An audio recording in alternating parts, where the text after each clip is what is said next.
Hello, hello, weirdos and congregants.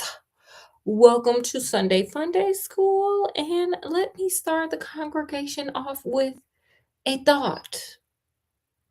Has God ever called y'all out before and you just been embarrassed? Today, we're going to go on a little journey where God calls Nebuchadnezzar out and embarrasses him in front of all his little friends. Nebuchadnezzar's. Okay. I think that's the way it's said. But nonetheless, y'all know how we start these Sunday Funday schools with our AB selection by, our very famous singer, Scott. So let's put Oreo Jr. back here in Sunday School for Children and let's get this going, y'all. Go ahead, Scott. All right. Yo, I'll tell you what God wants, what he really, really wants. I'll tell you what God wants, what he really, really wants. He really, really wanna zigga zaga zoo. Oh, what do you think about that? Now you know how God feels. So you can handle his love. Are you for real? He won't be hasty. He'll give you a try. If you really bug him, he'll tell you goodbye. If you want to be God's apostle, first you gotta be Jesus' friend. Make it last forever. Jesus never ends.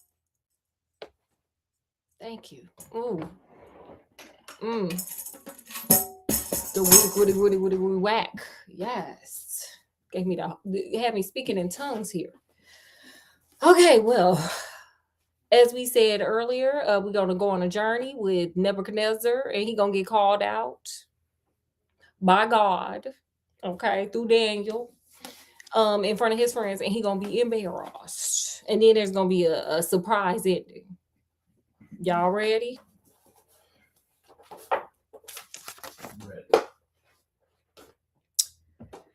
Ready. While I was looking, thrones were put in place. One who had been living forever sat down on one of his thrones. His clothes were white as snow. His hair was like pure wool.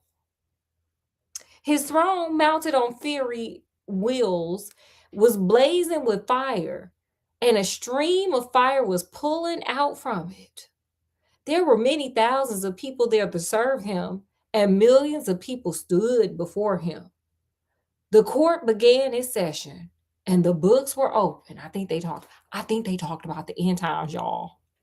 Is Jesus judging people, and it's the book of life. If your name ain't in it, what y'all think happened if your name ain't in the book of life? Scott, what you think? Means you won't be alive. You're going down. But let's get back to the word. During this vision at night, I saw what looked like a human being. Okay, that's a good start. He was approaching me, surrounded by clouds, and he went to the one who had been living forever and was presented to him. He was given authority, honor, and royal power so the people of all nations, races, and languages would serve him. His authority would last forever, and his kingdom would never end. Ooh, y'all. Ooh. He sounds real strong. And like he in charge and manly and stuff. So, ooh. But let's keep on going. Let's see here. I think they announcing somebody, but let's see what's going on. Then Nebuchadnezzar lost his temper, and his face turned red with anger at, we're going to call it Shah, Mish, and Abid, because I don't know how to pronounce all their name. Y'all can put it in the comment section of pronunciation, but I don't, child. So he ordered his men to heat the furnace 7 times hotter than usual. And he commanded the strongest men in the army to tie the 3 men up and throw them into the blazing furnace. Okay. So they tied them up, fully dressed, shirts, robes, caps, and all, and threw them into the blazing furnace. Now, because the king had given strict orders for the furnace to be made extremely hot. Now, I'm just going to say this real quick. They were really brutal back then. Like, why we gotta just get the furnace extra hot and throw the people up in there? Like, y'all really raw back then. They was really raw with the punishment compared to today. Okay, they just put you in prison. Okay, let me get back to this word though.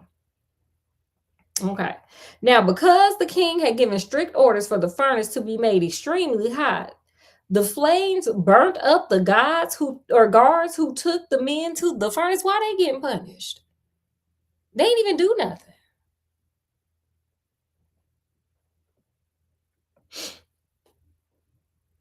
Then Shah, Mesh, and Abed, still tied up, fell into the heart of the blazing fire.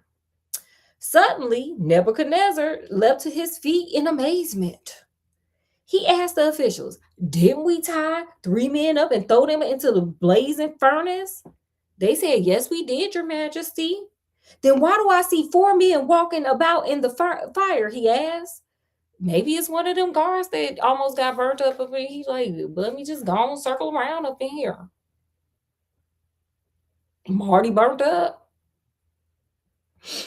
Anyway, back to the word. Back to the they are not tied up and they show no signs of being hurt. And the fourth one looks like a god.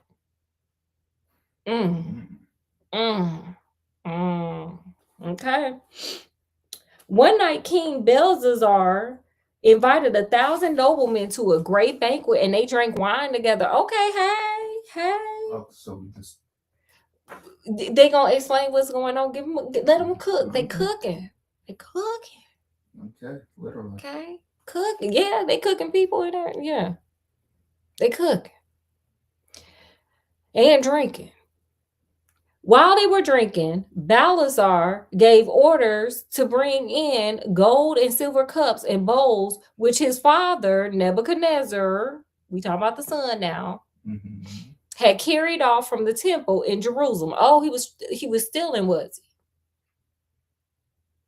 he? He had sticky fingers. He was stealing.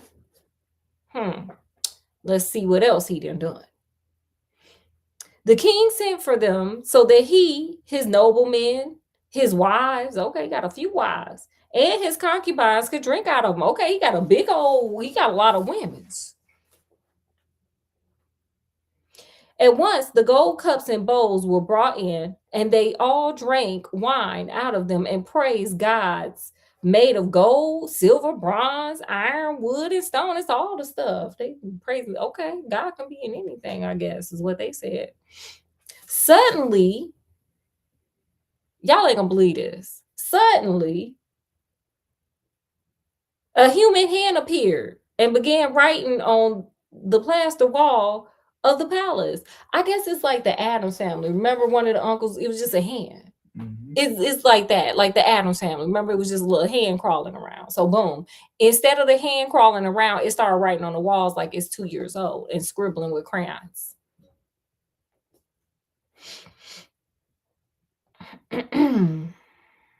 Where the light from the lamps were shining most brightly. So what would y'all do if a hand just started scribbling all on your wall? What would y'all do? Scott, what would you do?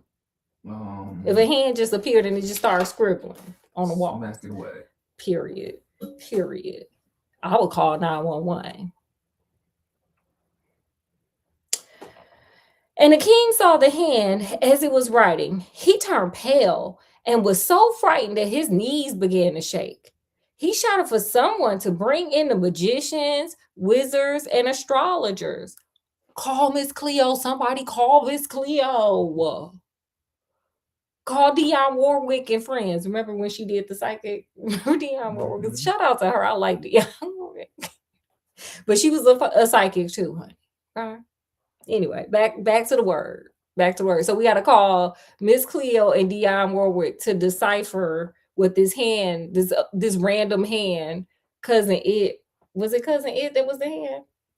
I don't think he was the hand. Whatever cousin on Addams Family was the hand. Hairy looking thing like Captain Caveman. It'll be in the Bible too. Hold up. But anyway, let me get back to the word. Let me stop going off track and get back on track. Okay, back on track, y'all. Back on track. Here we go. Okay. So we got the cousin. We got to call Dion Warwick and Miss Cleo to help with the Adams Family handman because it's just right on the King Beelzebub's or whatever his name wall.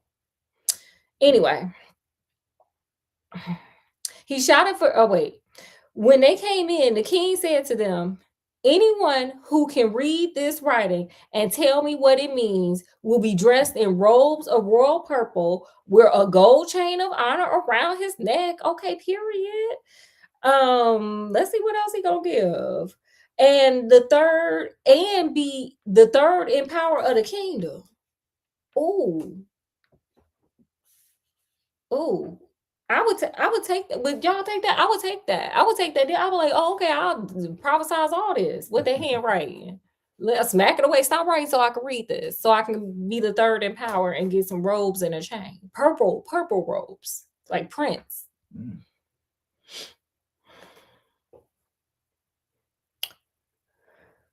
Let's see here. The royal advisors came forward, but none of them could read the writing or tell the king what it meant. In his distress, King Belshazzar grew very pale, and his noblemen had no idea what to do. The queen mother heard the noise made by the king and his noblemen and entered the banquet hall. Okay. She said, "May your majesty live forever." I could see why she said that. She don't want to end up in no super hot furnace. "Please do not be so disturbed and look so pale. There is a man in your kingdom who has the spirit of the holy gods in him. When your father was king, this man showed good sense, knowledge, and wisdom like the wisdom of the gods." Period. "And King Nebuchadnezzar, your father, made him chief of the fortune tellers, magicians, wizards, and astrologers." He must have been the one that gave Miss Cleo her. He passed the baton to Miss Cleo, probably. Mm-hmm. He has unusual abilities and is wise and skillful in interpreting dreams, solving riddles, and explaining mysteries. So send for this man, Daniel, and he will tell you what all this means. Okay. Daniel was brought at once into the king's presence. And the king said to him, "Are you Daniel, that Jewish exile whom my father, the king, brought here from Judea? I have heard that the spirit of the holy God is in you, and that you are skillful and have knowledge and wisdom.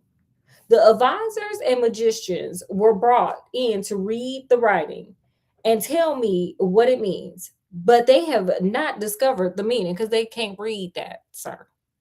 They can't read that. "Now I have heard that you have found hidden meanings and explained mysteries. If you can read this writing and tell me what it means, you will be dressed in robes of royal purple, which are probably cute, wear a gold chain of honor around your neck, like you part of like G Unit or something, and be the third in power in the kingdom," which is like, period.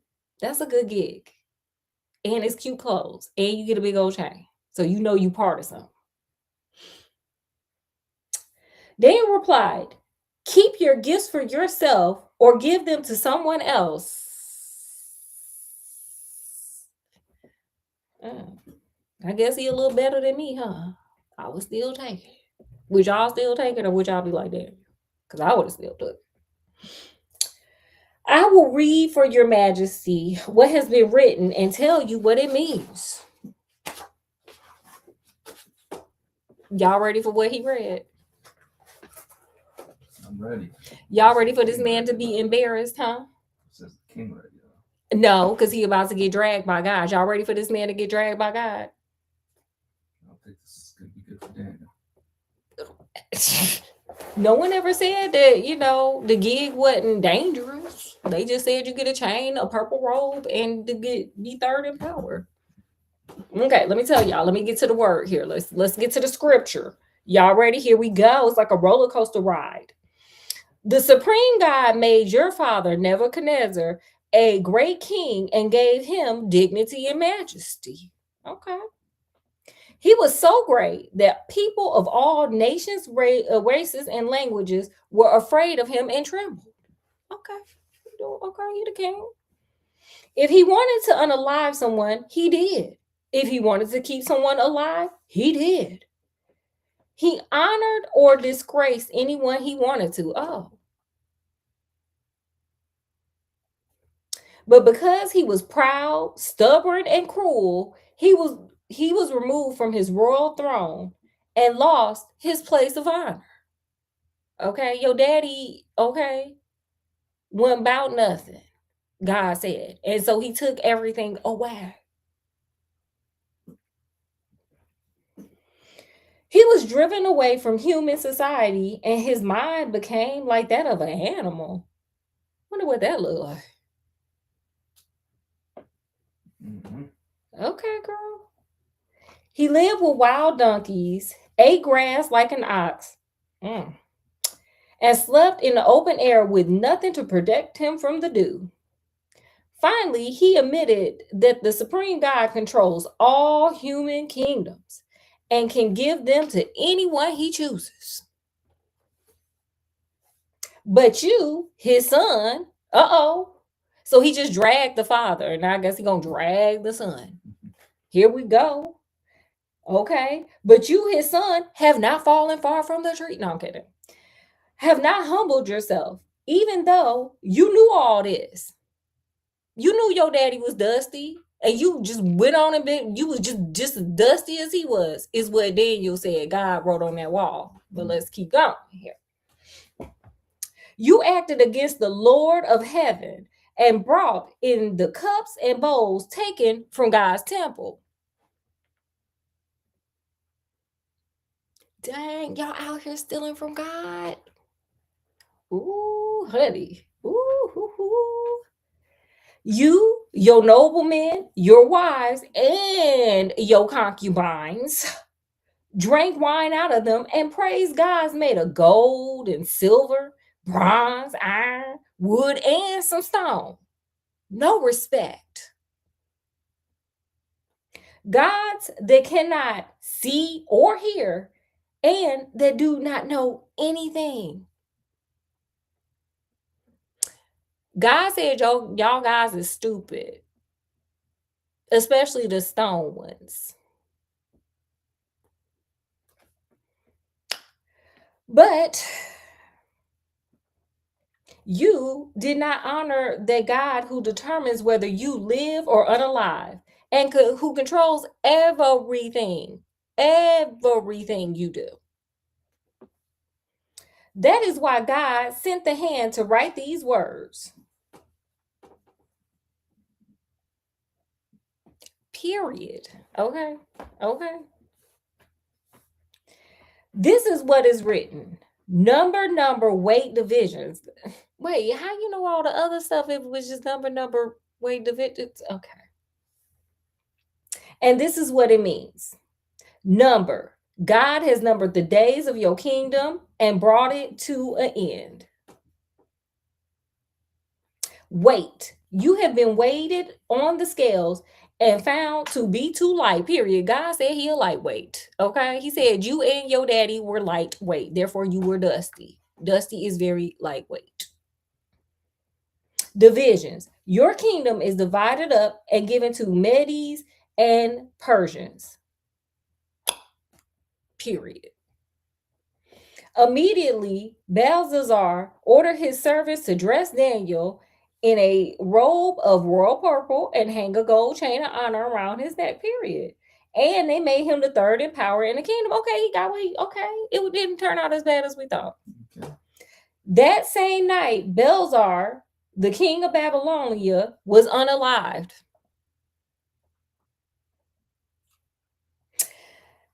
And Darius the Mede, who was then 62 years old, seized the royal power.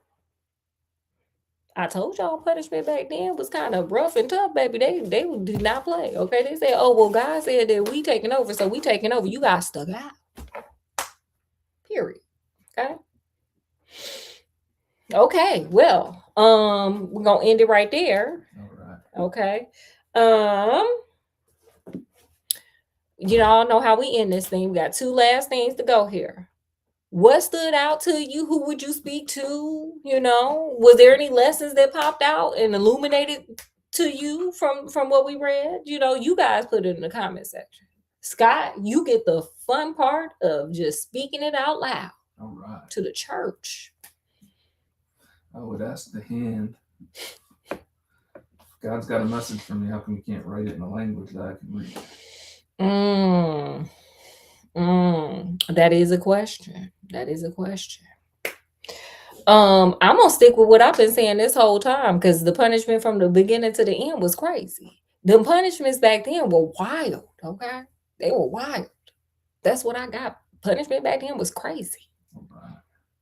Okay. Well, let's end it with how can you go out into the world and represent Jesus? Scott, are you ready to tell us how we can represent Jesus? Yes. Find a water tower and take a photo with it like it's the Leaning Tower of Pisa. Bonus, if it's painted to look fun. Get out there with the water towers. Jesus walks on water and he wants you to take pictures with water towers. He also turned this water into wine. So maybe you'll lean against it and some wine will come out. You never know. Go out there and represent Jesus. All right. Okay. Well, with that, we're going to end this live here. Where's Oreo Junior here? So guys, as always, we hope you guys had a great time hanging out with us. We, of course, always have a great time hanging out with you guys. Make sure you like, share, subscribe, check out some other videos, shorts, live, all that fun stuff. Make yourself comfortable. Get at home, because this channel is about us, the weirdos, the curios, and everything in between. But with that, we're going to bid you guys adieu. But y'all know what the adieu is about. Let me get ready for Dorian Gray. So give me 30 minutes after this. Anyway, so we're going to bid you guys adieu. So from wherever we are, even when we're sitting there getting dragged by God, like the whole family line is getting dragged by God, to wherever you guys are, peace and love and happiness. And we'll see you guys later, which means 30 minutes for a little more Dorian Gray. So anyway, in the meantime, in between time, bye guys.